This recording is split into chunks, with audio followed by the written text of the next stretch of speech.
আতঙ্কে ছিলাম, মানে এয়ারপোর্ট যে আসছি একটা দ্বিধাদ্বন্দ্বে ছিলাম, আসলে বাংলাদেশে আজকে আসতে পারবো কিনা, একটা খুব দ্বিধাদ্বন্দ্বে ছিলাম।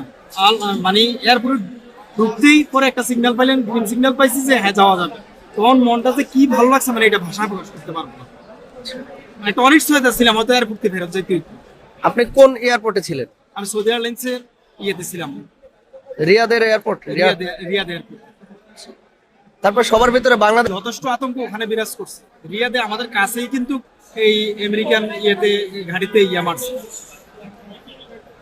মানে মধ্যপ্রাচ্যে এবং প্রবাসীরা এখন চরম আতঙ্কে আছে, চরম উৎকণ্ঠা বিরাজ করছে ওখানে। নাই সকাল বন্ধ, তারপরে আধা ঘন্টা পর সৌদি এয়ারলাইন্স প্রায় সাড়ে অফ, সৌদি আরব ওই থেকে সাড়ে অফ, খালি বাসে একটা ইন্টারন্যাশনাল বাস। আপনি কতটা আতঙ্কিত হয়ে পড়ছিলেন? আমি ভাই করেন না, আমি